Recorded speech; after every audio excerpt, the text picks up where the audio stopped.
Delitos que atentan contra la hacienda pública. La hacienda pública es el conjunto de bienes y riquezas que posee un grupo determinado de personas y se encuentran bajo la administración del Estado. En Colombia, la hacienda pública encuentra su base en el ordenamiento jurídico, principalmente en leyes estatutarias y en la misma Constitución Política de 1991, tal y como lo ha establecido el artículo 2, el cual hace mención a los fines esenciales del Estado, y lo ha determinado el título 12, el cual hace referencia al régimen económico y de la hacienda pública. A continuación, se realizará un análisis de las diferentes conductas punibles estipuladas en el Código Penal colombiano, Ley 599 de 2000, las cuales impactan en un detrimento en el tesoro público y asimismo impiden el incremento del capital estatal, en base en la investigación denominada la protección penal del patrimonio público en Colombia, delito fiscal, de la Universidad de Barcelona.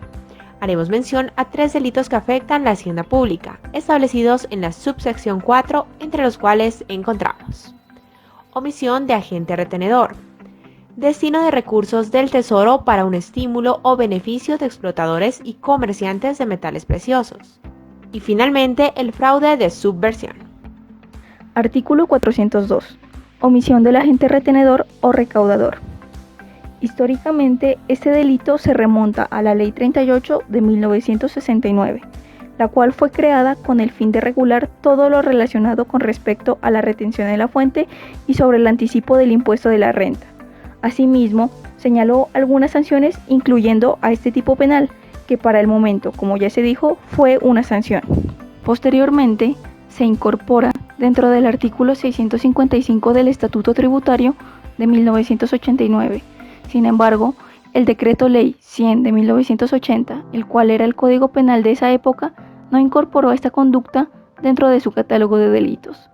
Consecuentemente, y después de una serie de derogatorias normativas, se tipifica a esta conducta en la Ley 599 del año 2000 y la Ley 633 del mismo año.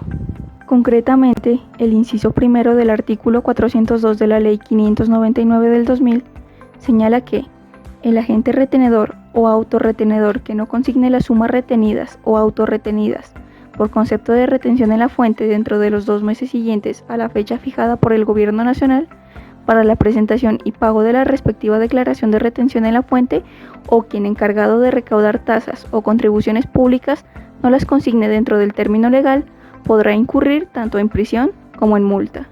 De esta forma, inicialmente y con anterioridad al año 2000, los actualmente denominados agentes retenedores o autorretenedores eran considerados como particulares y por ende su conducta se adecuaba al tipo penal del peculado, por lo cual surgió la necesidad de configurar un tipo penal diferente e independiente.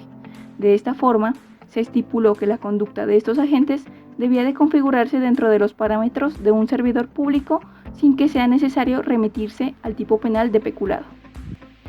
Este artículo ha llevado innumerables críticas por parte de catedráticos, ya que si bien es una forma para garantizar el correcto desembolso de las contribuciones de los particulares dentro del tesoro público del Estado, se considera que es una forma de prisión por deudas, tomando el recaudo y no consignación como una deuda. Este delito se dirige a aquellas personas que con ocasión de sus funciones están obligadas a cobrar, recaudar y consignar ciertas sumas de dinero en favor del Estado por concepto de impuestos o autorretenciones. De esta forma es de tener en cuenta la diferencia entre agente retenedor y autorretenedor. El agente autorretenedor, a diferencia del retenedor, no es intermediario, pues es contribuyente de la suma retenida y por consiguiente deudor fiscal y responsable directo del pago del tributo, en razón a que cuando se adelanta la autorretención, el recaudo es recurso estatal, por lo que no puede manejarse libremente por parte del agente. Entonces, es importante determinar que el sujeto activo y pasivo de esta conducta son calificados. El sujeto pasivo debido a que el afectado es directamente el Estado, siendo un sujeto determinado normativamente, pero es de enfatizar que para el sujeto activo hay diversidad respecto a los diferentes incisos que contienen el tipo penal, de la siguiente manera. En primer lugar, el inciso primero toma en cuenta el sujeto activo calificado al agente retenedor y el autorretenedor. Este segundo es el responsable de consignar las sumas de dinero retenidas por concepto de retención en la fuente.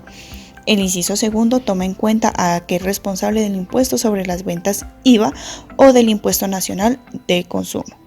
El inciso tercero toma en cuenta ya al agente retenedor del IVA y del impuesto nacional al consumo. Y por último, en el inciso cuarto se toma en cuenta las sociedades y además aquellas personas que son responsables de las conductas descritas anteriormente, pero dentro de las mismas sociedades. Ahora bien, el objeto jurídico de la conducta se determina en la administración pública y específicamente en la administración tributaria, ya que este artículo enfatiza en las recaudaciones que se realizan sobre impuestos, contribuciones y tasas en favor del Estado. El objeto material se aborda desde sus diferentes incisos. En primer lugar, el inciso primero se basa en las sumas retenidas o autorretenidas para retención en la fuente y para tasas sin contribuciones públicas en general. El inciso segundo toma en cuenta el IVA o el impuesto nacional al consumo y el inciso tercero toma como base las sumas del IVA y del impuesto nacional al consumo que no fueron recaudadas o cobradas. De esta manera, el verbo rector igualmente varía dependiendo de los elementos descriptivos de la conducta. Es decir, los verbos rectores son, primero, no consignar y segundo, omitir el recaudo o cobro.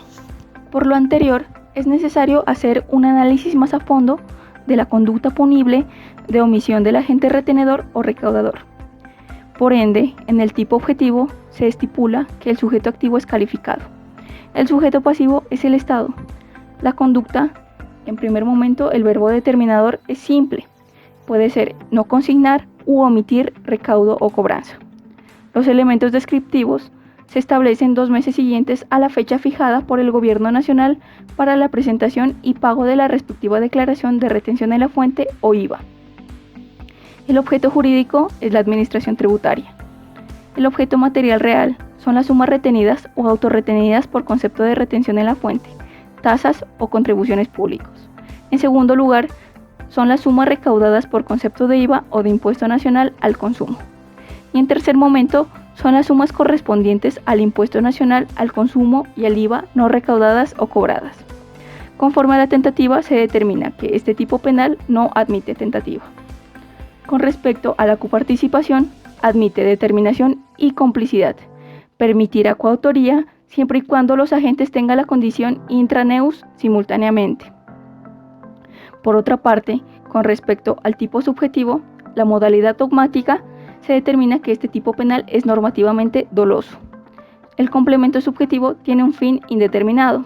Y por último, conforme a la atipicidad subjetiva, se determina que el error de tipo sobre el contenido de la acción, el objeto material o los elementos normativos.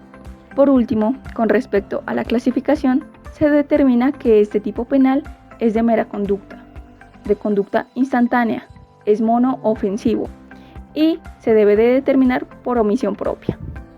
Artículo 403. Destino de recursos del Tesoro para el estímulo o beneficio de explotadores y comerciantes de metales preciosos.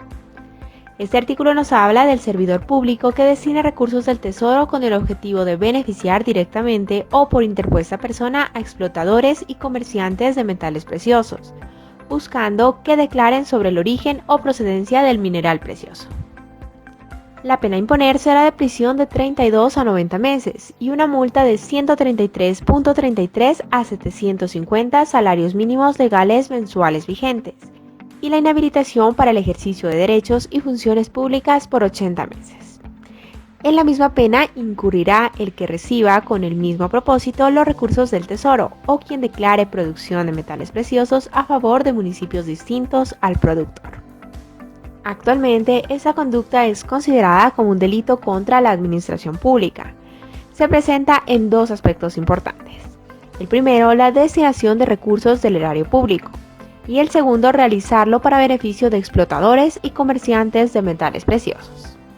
Como podemos observar en el siguiente cuadro, realizando un análisis de tipo objetivo, se puede establecer que el sujeto activo y pasivo son calificados, ya que el primero deberá ser un servidor público con competencia para destinar estos recursos, y el segundo será el Estado. De esta forma, el verbo rector o determinador de la conducta será, en primer lugar, destinar, es decir, determinar una cosa para un uso, un fin o una función específica. Segundo, recibir, tomar de una persona algo que se le da. tercero, declarar. Refiere a la manifestación sobre algo abiertamente. El objeto jurídico es la administración pública, teniendo en cuenta los municipios que son productores del metal precioso, y el objeto material de este delito serán los recursos del tesoro, una vez más refiriéndonos a los metales preciosos, que son parte de los recursos naturales del Estado y por ende parte del tesoro público de la nación.